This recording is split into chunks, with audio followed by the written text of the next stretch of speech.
for the audio, or you can even watch back. Giving players all the props, or put them on blast. We don't give no hot takes, only talk facts. We're giving all our devotion, riding high on this wave of emotion. Going all out, yeah, cause this is our time. No, ain't no stopping us till we reach the finish line. All in, we came here to win. We're gonna give everything. S-I-C-K on the run. S-I-C-K, sick. On fire, we're ready to fight.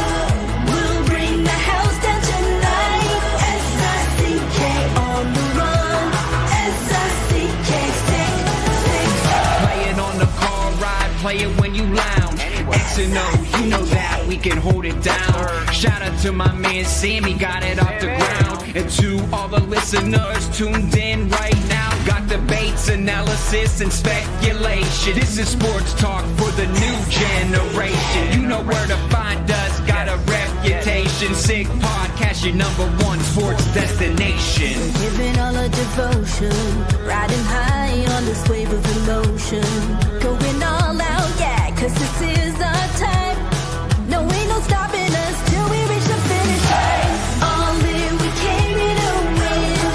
We're gonna give everything. S-I-C-K on the run. S-I-C-K, sick. On fire, we're ready to fight. We'll bring the house down tonight. S-I-C-K on the run. S-I-C-K, sick. S-I-C-K, it's the sickest podcast. Tune in for the audio, or you can even watch back. Giving players all the props, or put them on blast. We don't give no hot takes, only talk back. S-I-C-K, S-I-C-K, S-I-C-K, S-I-C-K, S-I-C-K, S-I-C-K. All in, we came here to win. We're gonna give everything. S-I-C-K on the run. S-I-C-K, sick. S-I-C-K, it's the sickest podcast. Tune in for the audio, or you can even watch back. Giving players all the props, or put them on blast. We don't give no hot takes, only talk facts. We're giving all our devotion, riding high on this wave of emotion.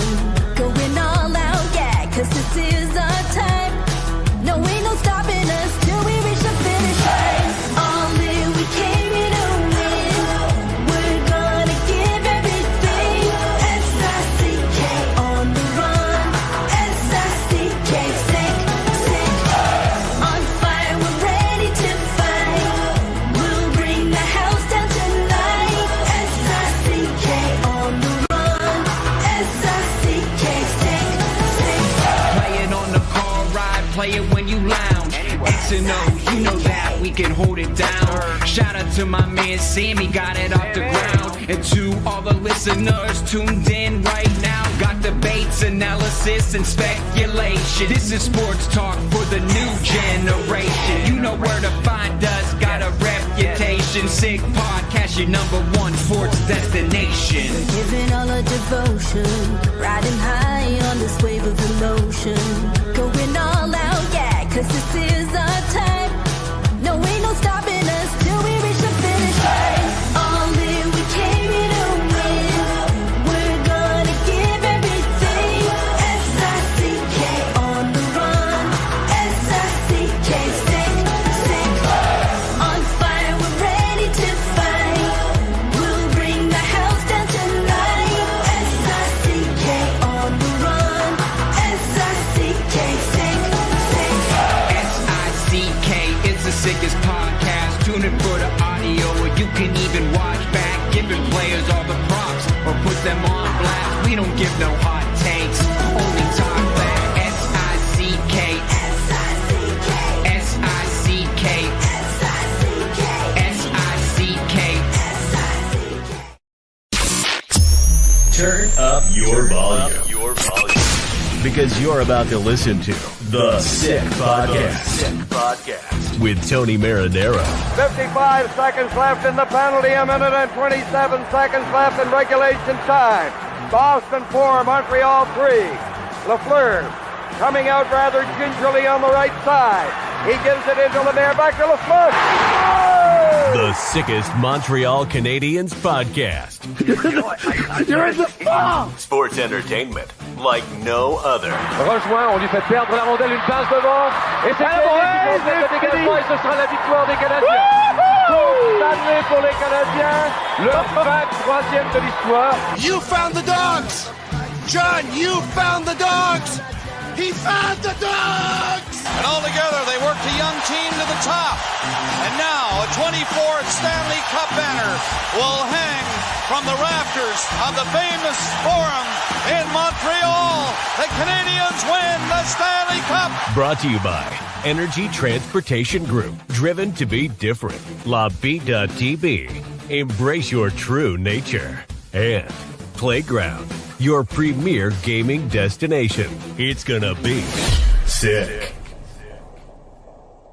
Marinaro, the Sick Podcast on this Friday, April 18. And this was pre-recorded earlier in the day because, of course, the Montreal Canadiens had an optional practice today. No games in the National Hockey League because the season ended last night. We know who the Montreal Canadiens are going to play. They're going to play the Washington Capitals, and Game 1 will be Monday night in Washington, with Game 2 Wednesday night in Washington. By the way, I will be there.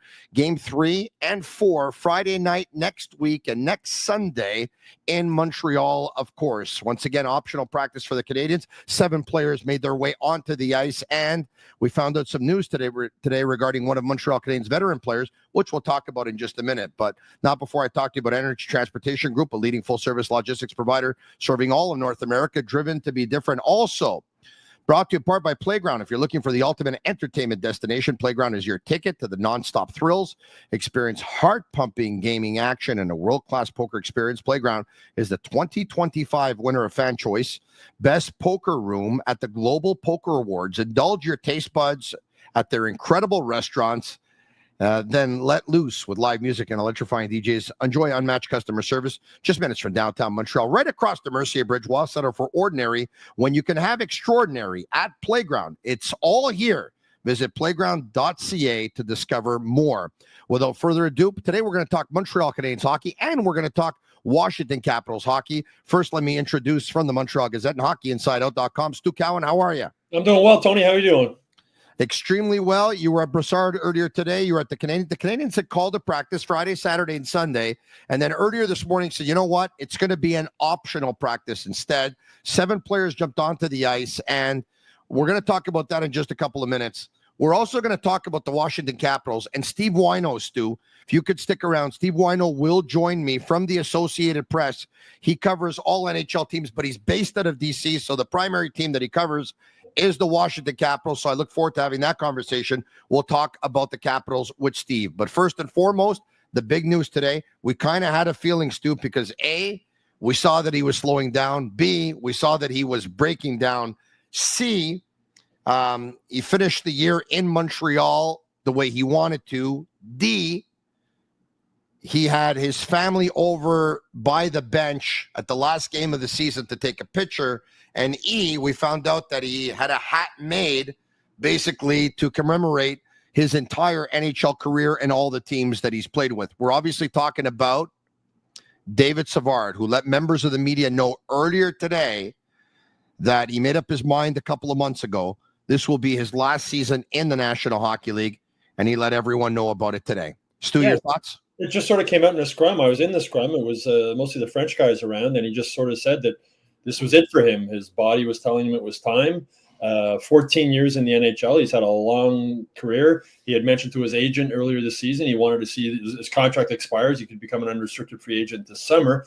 But he said he told his agent wanted to see how his body felt. And his body's starting to break down, he admitted. I asked him, though, I said, like, if you could get another year's contract or if there was another year left on your contract with the Canadiens, would that maybe change your mind?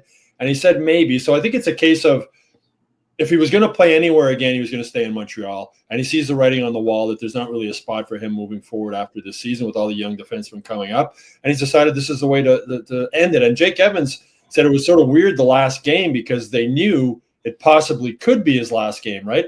But even if the Canadiens lost, they wouldn't have known if it was his last game until the next night when Columbus was playing. So he said it was sort of a weird feeling there. But, all the guys talking with Caden Gooley and every young defenseman that has come up through the Canadians during this rebuild, every single one of them, including Caden Gooley, including Lane Hudson, they all were paired with David Savard at first. And Marty St. Louis talked about that, saying he was basically another coach on the ice and a calming influence too. And, Caden Gooley was telling us today that when he was young, he says, every mistake that the young guys make on the ice, he takes the blame for it. That's my fault. It's my fault, even if it isn't his fault. And he said it's just if for a young defenseman breaking into the league to have that guy to take the responsibility, never get upset with young partners, be like a coach on the ice. It was really great. I asked him, I said, would you be interested, as Savard, would you be interested in staying with the Canadians next season, moving forward in a role sort of like what Paul Byron has as a player development? And he said, well, yeah, he'd be interested. He said, we'll worry about that in the summer. But for now, he's ready to. He's had a long career. Won a Stanley Cup. He's going to finish his career in Montreal. One of the reasons he signed with Montreal as a free agent is he was concerned his kids were losing their French living in Columbus. And he wanted to bring them back to Montreal and have them close to the family members, go to French school, closer to their roots. And he doesn't want to uproot his family and go anywhere again. And now that the Canadians have made the playoffs, and he says he's not going to be here when they have their ultimate success probably, but he's going to be like the young guys, the young defensemen on this team, including Lane Hudson, will never forget what David Savard did for them during his time. Yeah. Could you imagine, like, if he is in the organization, and I believe that, by the way, if he wants to work for the Montreal Canadiens, there'll be a job for him because he's got an incredible personality. He's very likable. He relates well with players. He talks well with players, communicates well with them. Everybody likes him. He's got a wealth of experience. I mean, this guy's played in big games. This guy's a Stanley Cup winner. So this guy's, he's seen a thing or two. And can you imagine him being around the Reinbackers, the Mayus, the Angstroms of this world? Even Lane Hudson, who's still young, what an amazing rookie season, obviously, was age 21. But if he could be around these guys over the next couple of years, I think it'll be really good for everyone. Let's hear from David Savard. C'est juste une décision qui va par la façon que tu feels. Je pense que le corps est en train de lâcher. Je pense qu'on est plus capable de faire ce qu'on était capable de faire avant. Puis pour moi, c'est une décision qui devenait évidente. Puis c'est sûr que c'est pas la décision la plus facile à prendre, mais une fois qu'elle est pris, puis je suis serein avec ça. There you have it. David Savard says, listen, it was a decision that for me was obvious because the body's starting to break down, and it's not an easy one, but at the same time, it is an easy one. And once the decision is taken, it's taken, and it is what it is. So there you have it. David Savard saying that this is last season in the National Hockey League. So hopefully for him, the Montreal Canadiens go on a long run, and whether they do or they don't, once again, he does have a Stanley Cup ring and is a Stanley Cup champion with the Tampa Bay Lightning. All right, okay. A lot of Tony, for a guy who was a fourth-round pick, 94th overall by Columbus, too. And the other thing Gooley mentioned this morning, he was asked, is there a specific thing you can remember from your rookie season where he really helped you? And Gooley says, I can remember one from this season, the game against Tampa when Kucherov came in. I don't know if you remember, and Gooley sort of flipped the puck over him, and Gooley didn't know where the puck was, and he sort of got confused. Yeah. And he says he went to the bench, and he said Savard explained to him, like, other options of what he could have done in that situation. So Caden Gooley was saying, the teaching process from David Savard wasn't just when he was a young guy coming in. Not even now, this season, a situation like that with Savard on the bench is telling him, you could have done this, or maybe you could have done that, or you should have done that. And you're right. I mean, there's no salary cap on coaches, right, Tony? And there's no salary cap on player development. And it would really make sense for me to the Canadiens to try and keep him in this organization with so many young defensemen coming up. All right, that's amazing stuff. How was the decision taken today regarding changing the practice from normal to optional? How did that go down? When we were sent the list yesterday, a schedule saying 10:30 practices on Friday, Saturday, Sunday, and I showed up there around 10:15 today. And then, nobody was really on the ice, and then they announced it was going to be an optional, and then there was only 7 guys that ended up. The 7 were Demidov, Hudson, what a shock, Lane Hudson was on the ice, Heineman, Gooley, Jackeye, Kapanen, Pizzetta, and Adam Nichols was running some drills with them. But I'm not shocked because they're going to have 2 practices in a row, right? Saturday, Sunday. I imagine the main thing they're going to work on, or probably should work on, is the power play, which has really struggled down the stretch. And need to get that going if they're going to have any hope against Washington. And St. Louis was talking today about that too. And he says, I have some new cards I can play, including Ivan Demidov. So it'll be interesting to see tomorrow at practice I imagine they will work on the power play, and it'll be interesting to see where they slot Ivan Demidov in. We're going to get to the power play a little bit later on, but first and foremost, we talked about Savard. Lane Hudson talked about the impact that he had on him. Let's hear from Lane Hudson. I mean, it was pretty instant with him, just kind of being around him, kind of learning little things about being a pro and, you know, how stuff works. So he's been great to me, and, you know, I got really lucky with him.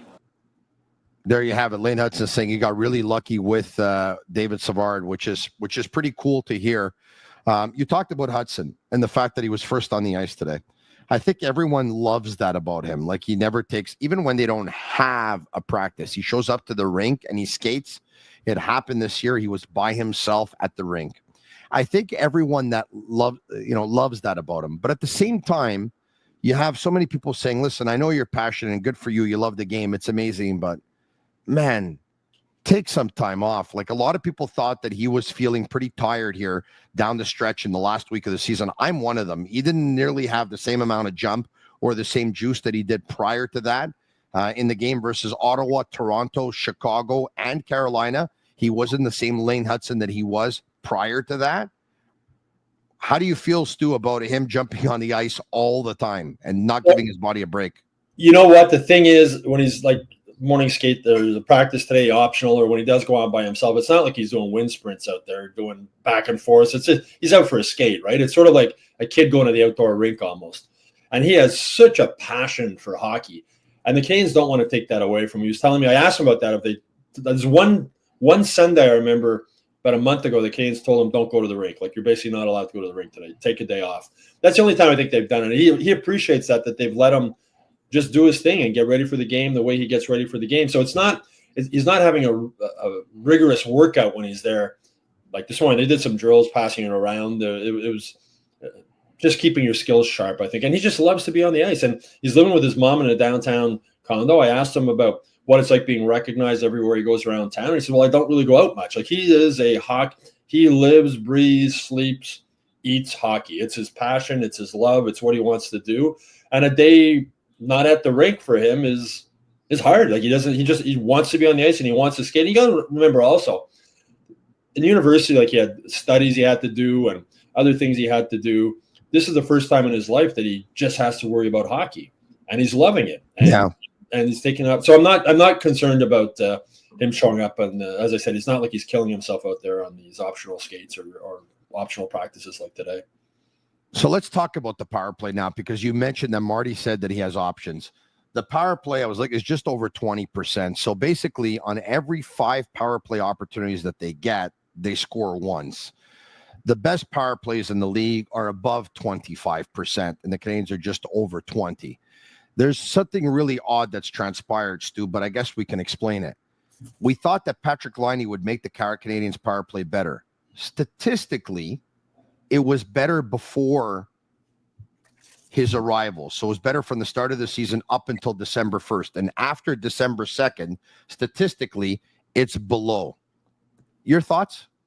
Well, I think they became predictable with him a bit, right? Like, everybody knew they were trying to get the puck over to him on that side. And the penalty killers, you could see them now. They keep an eye on him, right? They don't leave him there anymore. They've realized that if you leave him there, even though the goalie knows the shot's coming, it's going in the net. So I think they've realized they got to get more options. Marty St. Louis was saying recently, they got to move quicker. Like, they're make the power play work quicker and move quicker. But I think they sort of became a one-trick pony there on the power play with him. And they got other options. And this is the St. Louis scene. You got to get Cole Caulfield out there also. You got Demidov coming in. You got other guys that can shoot the puck too. And I just think they became too predictable. And like going back to when they used to be too predictable, when the puck went back to Shea Weber at the blue line, he wound up for the big blast. Yeah. I think they become too predictable in this way also, where everybody knows that they're moving it around, hoping that Laine is going to get open for that pass, and then they give it to him. And when you know what's coming, it's easier to defend. Let's hear from Marty talking about improving that power play. Or, looking at Washington, the way they kill, and where are the holes, and it's just try to make the 5 guys understand that, and they all have to do their part. When the power play struggle, it's not necessarily 4 guys struggling. Sometimes it's just one guy, and sometimes 2 guys, and then it's hard to get going as a power play. The 5 guys have to be really doing their job, doing their part, and you don't break down the other PK with 1 guy. It's everybody's got to be part of the equation and breaking that down, and it's not necessarily going to be the same guy who's going to pull the trigger, but we all have to be calculated in setting that chance up, and I don't think we've done a good job at that lately, and so we're going to really dive into that. So there you have it. The last 14 games, Tony, the 12 of the last 14 games, the Canadians didn't score a power play goal. They went 3 for 33 during that span, which is 9%. And Laine failed to, just looking it up here, last 9 games, no power play goals for Patrick Laine and only 1 in the last 14. So now let's hear Marty talking about having different options on the power play. So, I mean, listen, I have a bunch of cards I can use.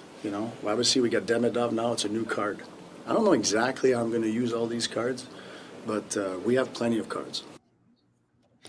Stu, how would you use Demidov on the power play? Well, it's a good question. The thing is, the other thing with Demidov, the Capitals don't know much about this guy, right? He's played 2 games. So they don't know what they're really looking at with him. And with Demidov, Slavkovsky's played that net front presence. I don't know if you want to get rid of that. It's going to be interesting, like where they're going to slot him in and what they're going to do, because you want that big body in front with Slavkovsky. So then who are you going to take off? I don't know if Laine's not working. Do they try him on the first power play in place of Laine and put Laine in the second power play where he's also going against the second team's penalty killers, right? The second penalty killers on the other team. But he has a lot of cards, and it's going to be interesting to see. As I said, we might get a glimpse tomorrow of what he plans to do. All right, okay.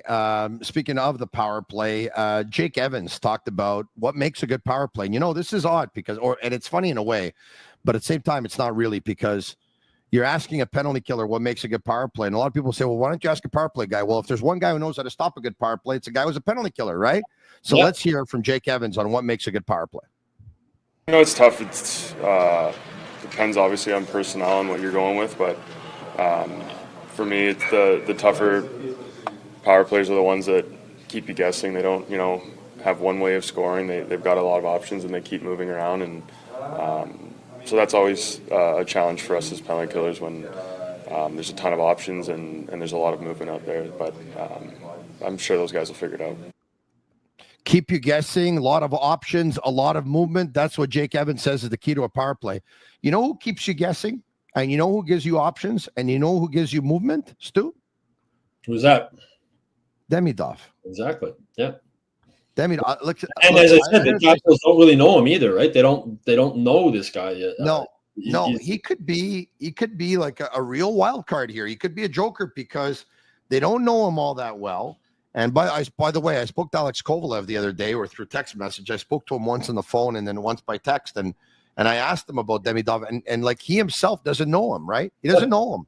So, excuse me, Stu, but if Alex Kovalev doesn't know him, I mean, the Capitals, there's not too many people that do know him, of course, unless they're watching all the game tape from the KHL and all that stuff. But he could be interesting.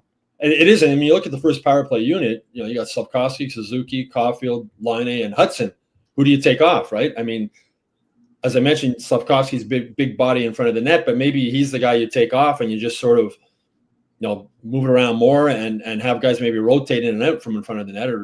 So it's interesting. And with the talent the Canadians have now, that power play should click. That power play should work. And I think they became too predictable, and they relied too much on Patrick Laine saying he's going to fix it. We got it fixed, and he's the guy who's going to save us. The Sick Podcast is brought to you in part by several of our sponsors, and we thank them all very much for supporting the podcast and supporting the show. And the two of which are Betway. Go all the way with Betway and get a free bet up to $200 if your first bet loses. Scan the QR code on the screen or click on the link in the details section to create an account and redeem your welcome offer. Offers only available for new customers. Terms and conditions apply. Offers not available in Ontario. Must be 18 years of age and older. And please play responsibly. Also brought to you by, take a look at that fridge. That's Bittt Tibi. They launched their new Ultra Lager. It's a refreshing, thirst-quenching beer, perfect for those nice spring days with only 90 calories, 2 grams of carbs, 4% ABV per can, available in a pack of 6 and 12 in grocery stores all around the province of Quebec. It's ultra light and it's ultra refreshing. Still, we'll get back to the Canadians a little bit later. I don't know about you, but I want to find out a thing or two about the Washington Capitals. And when I say Washington Capitals. A lot of people think Alex Ovechkin, and so do I. But after I think Ovechkin and Carberry, who do I think about? Well, I think about Steve Whyno with the Associated Press. So let's say hello. We bring him in. Steve, welcome to the Sick Podcast. How are you? Great, guys. How you doing? Good to see you, Steve. Well, thank you for doing Good this. to see you, Thank Stu. you for doing it. Good to see you guys. So you guys go way back, Stu and Steve? Well, I was running into Steve when I was traveling and in Washington, and there's a really good Irish pub there that we've had a couple of beers at after a couple of games. I look forward to a few more of those with you, Stu. Yeah. Stu, are you going for it in the playoffs? Unfortunately, I'm not. Unfortunately, we're not. No, post-media travel cuts, I won't be going to Washington. Steve, hopefully you and I can catch up because I'm going to be there for Game 2 on Wednesday. Can't wait. We'll welcome to the Irish channel after the game on Wednesday. You guys can have a beer together for me. Have an extra one. Absolutely. Yes. Hey, Stu, French radio, not too shabby, eh? Bringing us down with private jet. Yeah. It's you. You made a good career move there, Tony.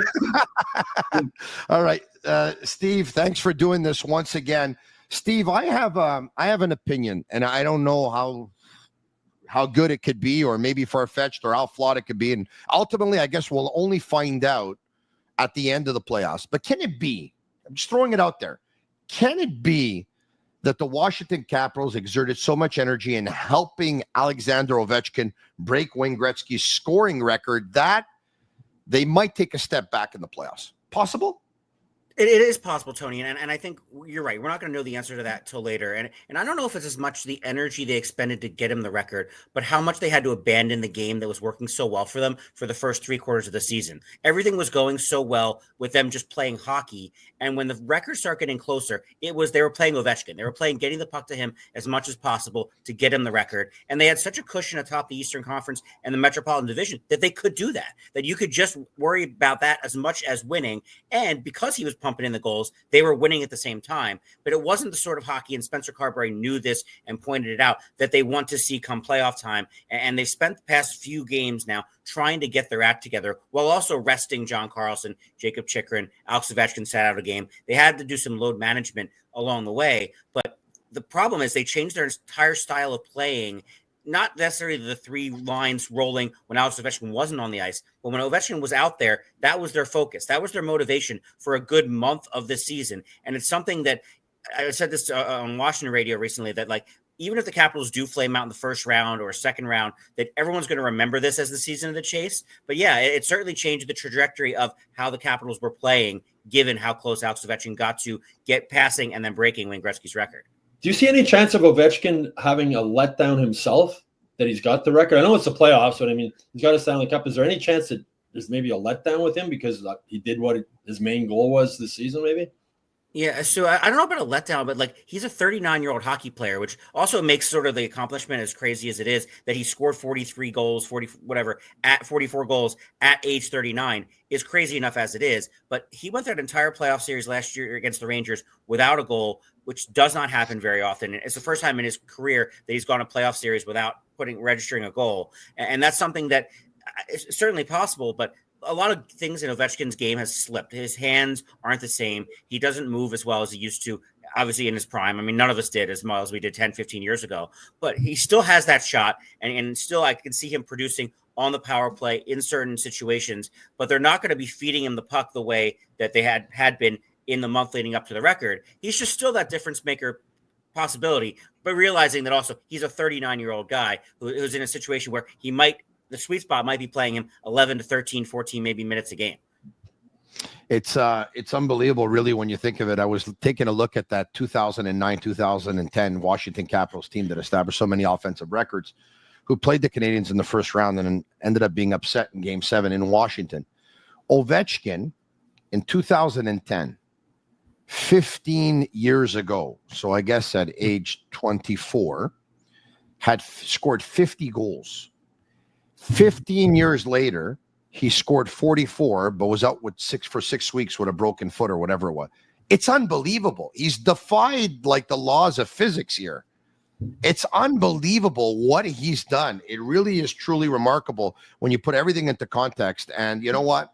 For that, he deserves the record. He deserves to have broken the record. So good for him. Let me know.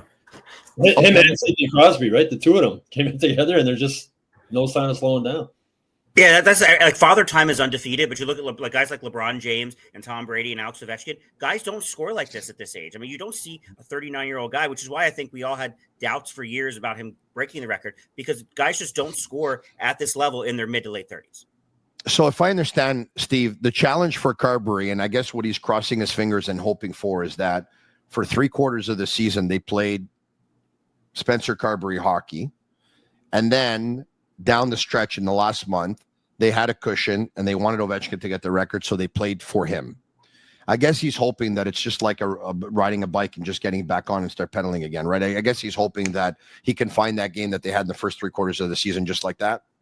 Yeah, and it is hard to flip a switch like that. But if you go back to the way the Capitals were playing when things were going well in November, even when they didn't have Alex Ovechkin in December and into January, they were allowing 2.3 goals a game. They were scoring 3.5 goals a game.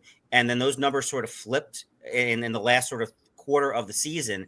And just the habits were not there for this team. And I think with very limited practice time late in the season, like any NHL team gets, the next 2 days, Saturday, Sunday practices for the Capitals are going to be about getting back to those habits, because that's exactly what Spencer Carberry and the Capitals need. And they're probably not going to have Alexi Protas, who's their most important forward, arguably their best forward and best skater of the season, to start this series. They're probably not going to have their best goaltender, number one goaltender, Logan Thompson, to start this series because of injuries. And it's almost like the Capitals are sort of a regression to the mean of things were going so well, guys, like for the first 2/3 of the season, that they had very few injuries other than Ovechkin with the broken leg. Like everything was going so right for them that you knew at some point you're going to have a bad break or two. They had the skate cut to Alexi Protas' left foot. Logan Thompson takes a shot off the mask, and all of a sudden, this is an entirely different team than we saw dominate the NHL for the first 2/3 of the season. But the potential is certainly there. They added Ryan Leonard, not quite maybe the talent of Demidov, but adding a Ryan Leonard to this mix, hoping that you get a little bit of a spark to bring back the hockey that the Capitals had for the first half of the season. So you just talked to us about two very important injuries, one to Logan Thompson and one to Protas. You said they're not going to be ready to start this series on Monday. What are you hearing? Is it possible that they miss a lot more time than that? There's a progression now, and Logan Thompson has been on the ice a bit. I think he's a little. It feels like he's a little bit ahead of Alexi Protas in terms of coming back. But with head stuff, you never know how long someone's going to be out, how long it takes for him to shake symptoms, but then also get back into conditioning. He hasn't played in an NHL game since April 2nd, and so now to plug him into a game when Charlie Lindgren's been taking the net, shouldering the load since then, is going to be a difficult decision for Spencer Carberry and goaltending coach Scott Murray and that staff about maybe when to make that switch if Logan Thompson is ready. Alexi Protas is a matter of they need to get him back in a boot on that injured foot and being able to get him skating again. I would tend to think because he's one of 12 forwards and not a goaltender that it might be a little bit faster of a ramp up once he gets on the ice. But I could see him in a lineup for game 2 or game 3 at the very least. They had an unbelievable. Charlie Lindgren against the Habs. That's going to be interesting. It's and if anything else, I think the Capitals are counting on that sort of Lindgren motivation factor of having played for the Canadiens, been in Laval, that organization, and sort of not necessarily giving up on him, but sort of what it was like to now play against a team that he wanted to play for, that he wanted to think would give him his NHL chance. And now the Capitals finally, after that cup of coffee he had with the Blues, finally sort of gave him the chance. He carried them into the playoffs last year when they were the last team to get in. Not a great season statistically so far, and really not great down the stretch, although the defense has been a complete disaster in front of them. So I give a little bit of a break. But I think the Capitals are counting on a motivated Charlie Lindgren. Steve, tough question, but I'll ask it anyway. The Capitals have had an unbelievable regular season. Are they as good as their record? Because I don't want to downplay them, but I don't think they are. Do you? No, and look, I think we a bunch of us around the team above its weight class a little bit, that they're a good team. They're a playoff team, but I don't. Yes, it would be difficult for me to envision this team making a Stanley Cup run. And maybe I'm going to be completely wrong, and everything sort of goes right for them. And John Carlson's playing 30 minutes a night, and Logan Thompson gets back, or Charlie Lindgren gets hot. But it never seemed throughout the season, even as sort of local media hype was building, that this was a Stanley Cup contending team. This was always a really good team that happened to have basically a lot of bounces and health and everything go right for them throughout the course of the year. Other than obviously the Ovechkin injury, like this is a team that had a pretty charmed existence for a long stretch this season, and we're winning a lot of games maybe they didn't deserve to win, and picking up points, which is what good teams do, right? I mean, this is like they were winning when they weren't maybe playing their best, and Spencer Carberry was sounding the alarm where there were times where he didn't like sort of the habits in the game and the structure going in, and yet they still sort of kept winning and all that. So it made people feel good. But I think there was a sort of an understanding in the organization that this is not a team. And look at the sports books now and the odds. The Capitals are not Stanley Cup favorites. Neither are the Winnipeg Jets too, but that's a whole different situation. That you look at who the bettors think are the top teams, and the Capitals have never been atop that list. And there's a reason, because a lot of people in hockey have sort of seen the Capitals are a really good team. I don't know that they're what their record shows team. Stu? Yeah, it's interesting. I mean, not seeing the Capitals that much, but the Canadians, on the other hand, right? Are they better than what their record is, or worse than their record is? It's hard to figure that one out too, Tony, right? You figure they missed 30 games. This has been the big thing with the Canadians has been the inconsistency, right? They've been on rolls when they're really good, been rolls when they're really bad. But as Marty St. Louis has said all along, Tony, they've learned how to win with their B game this season. That's one of the big things, big changes for them. 7-1-2 down the stretch. People thinking, they sort of limped their way into the playoffs because of how long it took them to clinch that spot. But they were consistent down the stretch. 7-1-2, and since the Four Nations break, was 15-6-5, I think it was, Tony. 15-5-6. 15-5-6. So yeah, they've been one of the best teams in the NHL since the Four Nations break, and they're playing with house money now, right, Tony? Nick Suzuki expected them to be here right from the golf tournament. He said this team can make the playoffs, but nobody really realistically thought when this season started. I wrote a column at the beginning of the year that being in the mix is a realistic goal. I thought they were good enough to stick around until maybe a couple of weeks left and come up just a little bit short. Maybe next year is the year they get in, but now they're in. And as I've said, I wouldn't want to be playing them in the first round because they've got, if the Capitals sweep them, this has been an incredibly successful season for the Canadians. And so they're going in there. A bunch of young guys are I'm sure there's going to be some nerves at the beginning. A lot of these guys have never played in the playoffs. But if they can win, like if they can go in there and steal game one, boy, this is going to be a tough team to beat.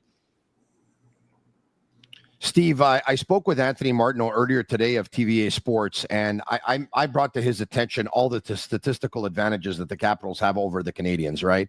Which from, let me just see here. I'll grab my board so I can name them.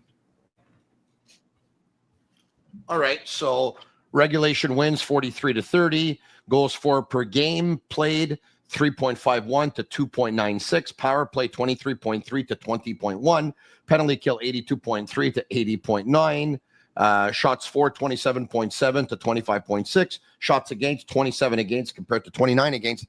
They lead in so many statistical advantages over the Canadians. But Anthony Martineau said there's two things you need to know because he was looking for some advantages for the Canadians. Number one, the Capitals 5-on-5 since coming back from the Four Nations face-off, they've given up the third most goals in the National Hockey League. Steve, what's happened? Is it what you just said, that they played more for Ovechkin than they played their system during that time?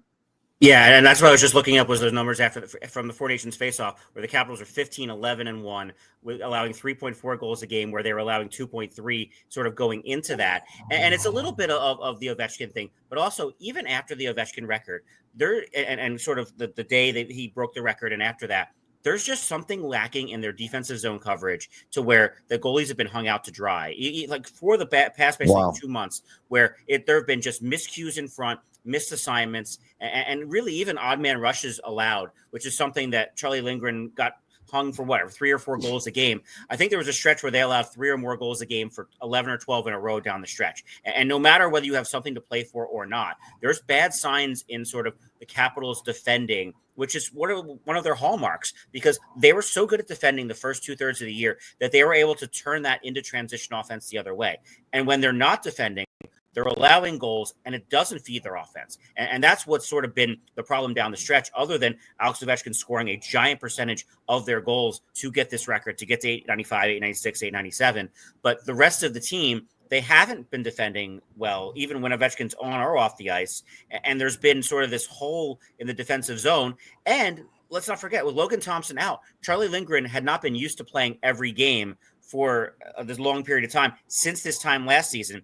And what happened last year was he played so much and expended so much energy getting the Capitals into the playoffs that when the Rangers series started, they were out of gas. From Charlie Lindgren on out, they were out of gas. I don't know that I can say that's definitely going to happen now. There's maybe a little bit of a break that the Capitals were able to give Lindgren and some of their players playing 25, 30 minutes a night. But there certainly is some bad evidence here if you're looking for reasons to give Montreal an edge in this series, that the Capitals have had so many struggles down the stretch defensively. And if they can't feed their offense, if they're chasing games and taking penalties and not getting on the power play to get Alex Ovechkin and John Carlson and those guys chances to score, then it's going to be trouble to exploit, which a questionable goaltending. I don't know how you guys feel about the Canadian sort of goaltending situation, but the Capitals might be able to, in a power play situation, take advantage of having a Sam Montembeault instead of facing an Igor Shesterkin in the first round. It's interesting what you mentioned, though, Steve, because now the Canadians are in the same situation the Capitals were last year, right? They expended so much energy getting in that maybe now they're out of gas. And, Tony, we're talking earlier about David Savard. The David Savard factor, the guys on this team love this guy, right? They really love this guy, and they're going to want to win for him. They're going to win for Marty St. Louis. They're going to win for him. They want to win for themselves, obviously. But that's another sort of inspiration these guys will have with, again, nothing to lose, right? Yeah. Well, unless, there's an inspiration and motivation on the other side that Alex Ovechkin is going to retire from the NHL after this season. Who knows? He just said he wasn't going to retire. He did, Tony. He said in Pittsburgh the other day when he was asked about, was this one last game against Sidney Crosby? He said, "I'm not retiring." Now, I don't know that a decision has been made one way or the other. There have been sort of reports this and that about, obviously he'll want to play a season in Russia before he's done playing, but he has said on the record, "I'm not retiring." So I think the Capitals are going into this like, we have 2 more shots to go with this thing with Alex Ovechkin on this team. The Tom Brady. He's got 1 more year left on his contract, right? So yes. He does have that. Who's not going to spit at $10 million? Who's going to spit at $10 million? All right, okay. Steve, as someone who's covered this team day in and day out, tell us something that maybe we who haven't covered this team, the Capitals, day in and day out, don't know. What can you tell us about them? Because we're talking about areas where they're vulnerable, but talk to us about how strong they can be when they're on their game. Remember the 2015 draft when it was Connor McDavid and Jack Eichel, and then everyone was like, who is this? Like, who goes next among Mitch Marner, whatever? Dylan Strome was actually the next guy drafted in that draft by the then Arizona Coyotes, and then he went to Chicago. They non-tendered him. The Capitals pick him up from the scrap heap. He was a point-a-game player this year, guys, and we haven't talked about him at all. Wow. Dylan Strome has been so good. 82 games, 82 points for Dylan Strome. Career highs. He had most assists of any player, primary assists on Alex Ovechkin goals this season. So much of Ovechkin getting to the finish line of this record belongs to Dylan Strome. But also, this has been sort of, I don't want to say career renaissance, but like this guy has found the game that made him a number 3 pick in the draft 10 years ago and sort of come into his own. And Pierre-Luc Dubois has worked out so incredibly well. The trade with LA, where Darcy Kemper goes to the Kings and backstops them into the playoffs with a really good defensive system. Pierre-Luc Dubois has come in and also set career highs in Washington. So when you talk about sort of winning in the playoffs, you talk about goaltending, you talk about your top pairing in defense, but also it's down the middle. And the Capitals with Dylan Strome and Pierre-Luc Dubois have been more than Alex Ovechkin, more than anything else. The reason that this team was so good for so long is you've got a Strome, Dubois, 1-2 down the middle to deal with, and guys that we don't really talk about a whole lot because Ovechkin takes up a lot of airspace and all of that. But Dylan Strome really has had an all-star caliber season. I have some information here on Dylan Strome, right? Stu, of course you remember that when the Canadians, the night that Slafkovsky was drafted, they announced that draft that they had traded for Kirby Dach. Yeah. It's at that moment, of course, that they had realized that they were going with Slafkovsky and not going with Shane Wright. So they said, we're going to draft the big winger and we're going to make a trade to bring in the big centerman. 1 week after the Canadians traded for Kirby Dach, the Washington Capitals signed Dylan Strome to a 1-year deal as an unrestricted free agent. I think at $3.5 million at the time, if memory serves me well. They're the only team that came calling for him. Mm-hmm. He had an amazing first season and then signed them for several seasons at $5 million a year. He's a point-per-game player now. They got him for free as an unrestricted free agent at $3.5 million. Number 3 overall. That's a great move. taken before Mitch Marner, right? Mitch Marner went with the next pick in Toronto. But for people ready to give up on Kirby Dach, Dylan Strom's 28, Kirby Dach's 24, right? And Kirby Dach with all the injuries he's had and whatnot. So it just shows you like how guys develop at different times and just how difficult it is for every player to make that adjustment to the NHL, even if you're number 3 overall pick. And it makes it even more impressive what Lane Hutson's been able to do this season, right? Coming in as a kid right out of university and what he's been able to do in the NHL. So some guys make the jump easy and some guys it takes longer. And Dylan Strom's an example of a guy that took a little longer and good on the Capitals for getting him. That's a hell of a signing. Leonard, you talked to him. I saw him get tagged a couple of times and get hit, had a fight. He's trying to get physically involved. But I'm wondering, is it too much too fast? Is he biting off a little bit more than he can chew right now?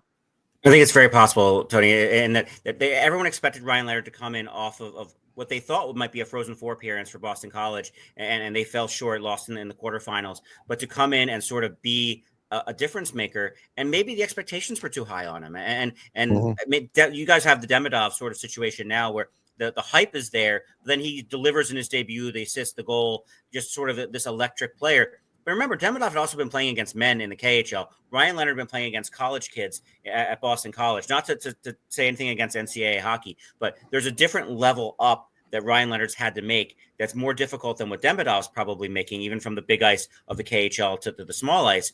Leonard has not scored a goal against a goaltender yet. First goal was into an empty net the night Alex Ovechkin tied Wayne Gretzky's record. But if Alexei Protas is healthy, guys, I think there's a chance Ryan Leonard will be a healthy scratch at some point in the series, especially given the Capitals want to have a mix of size with Alexei Protas. They got Anthony Beauvillier at the trade deadline, who adds that speed element they hadn't had before, and that maybe you sort of mix and match and give Spencer Carberry some options.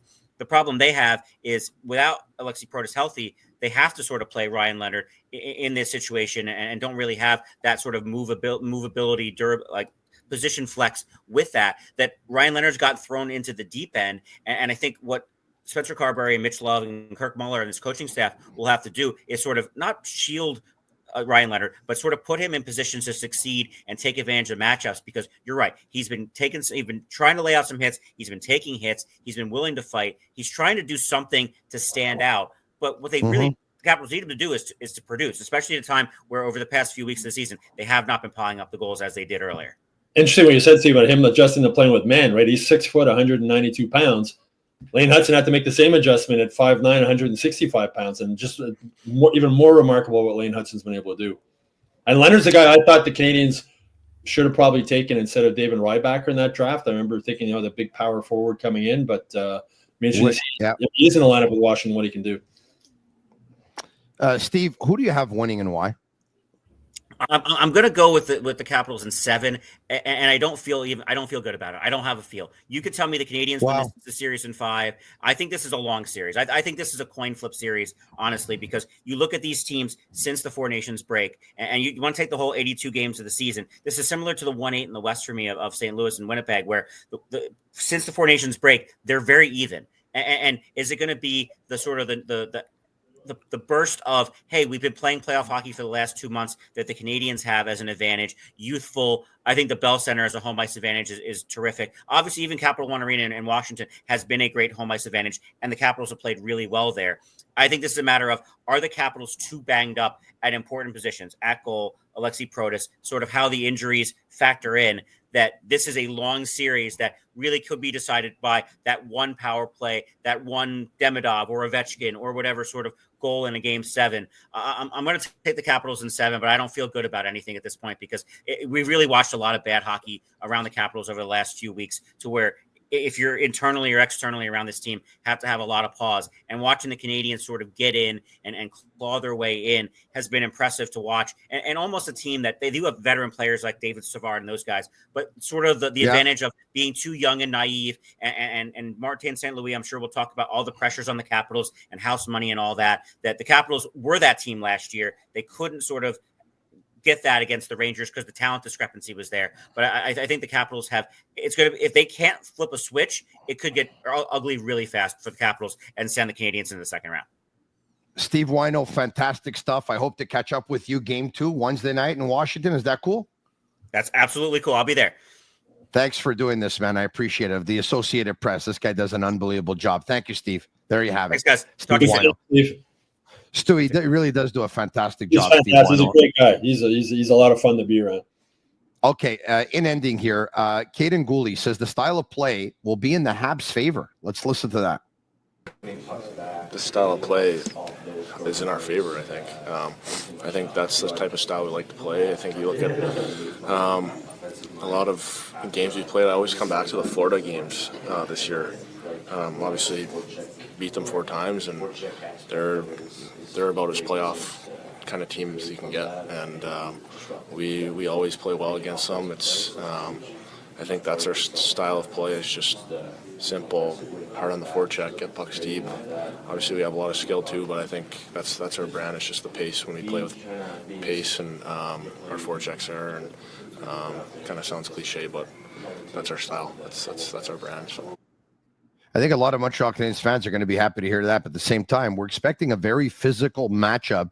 And if there's an area where the Capitals have an edge, they're supposed to have an edge because they're a bigger team.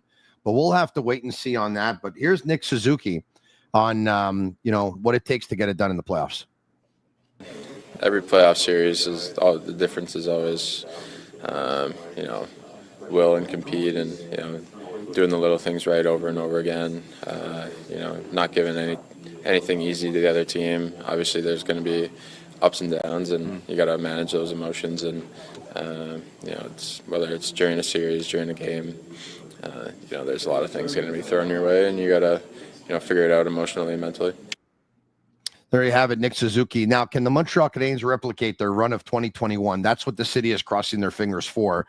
Jake Evans was asked about it. I think for us, it's, it doesn't matter what seed you're in, what team you're playing, you're always going to have a chance in these playoffs, and it's going to take everyone. It's, from that run, it was every single person contributed in their own way, and, it's a similar team in that sense where everyone's got their own role and everyone's contributing in certain ways. So I think the guys that play in that know it's, doesn't matter what seed you're in, and everyone needs to contribute their own ways. Jake Evans, doesn't matter what seed you're in, everyone has to contribute their own ways. It's funny the way the regular season ended and they were all like smiling and now it's kind of like it's business now, eh? Yeah. It's like they're in playoff mode, eh? And you're talking about the seedings. I was talking with Josh Anderson the other day, and he was part of that Columbus Blue Jackets team that went in as the 8th seed and knocked off the number 1 Tampa Bay Lightning after they had a record-breaking season. Not only did they beat them, swept them. So Josh Anderson has said, since that day, I've always believed once you get in the playoffs, anything can happen. And listen to Steve talk there with the Capitals. You and I don't see the Capitals that often, but it certainly sounds like if any of the Canadiens players were listening to him, they're going to say, we really got a chance to beat these guys. Well, the Canadiens, like I said, were 15-5-6 since the Four Nations face-off, and I think you said the Capitals were 15-11-1. Mm-hmm. The Canadiens 15-5-6 is basically 15 wins and 11 losses, if you think about it, and the Capitals the same thing. So they are very evenly matched after the Four Nations. Now, once again, it all comes down to if the Capitals play the type of hockey that they played in the first couple of months of the season, the Canadiens could be in trouble. If the Canadiens play the type of hockey they played from the third week of January until the third week of December to the second week of January, or in the first 7 or 8 games after the Four Nations face-off, well, then the Capitals would be in trouble. So I look forward to this one, Stu. It starts on Monday night. A big difference, though, Tony. You look at the stats. The Capitals were plus 56 goal differential this season. The Canadiens were minus 20. That's huge, right? And I'm not sure, the third defense pairing with the Canadiens and the offensive power that the Capitals do have. It's going to be tough for the Canadiens. It's going to be a first playoff experience for a lot of these guys also. You got the Capitals with a couple of guys who were there when they won the Cup. It's going to be a tough challenge. But again, I wouldn't want to be playing the Canadiens just because of that. They're young. They've already accomplished the goals they had set out for the beginning of the season, and this is just all bonus. Thank you, Stu. Have a great weekend. You too, Tony. There you have it. Stu Cowan, Marinaro. Special thanks to Energy Transportation Group is one. To Playground is another. To Bittt to Tibi is another. To Betway is another. Special thanks to all of our sponsors, and special thanks to all of you for watching and for Shane Gaumont on Master Control. Have a great weekend, everyone. Happy Good Friday. Happy Easter Sunday. And have a great weekend. We'll talk to you again on Monday night after game 1 of the Montreal Canadiens and the Washington Capitals. Yeah, the Canadiens are in the playoffs. It's going to be a lot of fun. Ciao for now. And that's a wrap. Hope you don't miss us too much until next time. Follow the Sick Podcast with Tony Marinaro on YouTube, Instagram, Facebook, Google Play, and Apple Podcasts. The Sick Podcast is brought to you by Energy Transportation Group, driven to be different. LaBi.tb, embrace your true nature. And Playground, your premier gaming destination.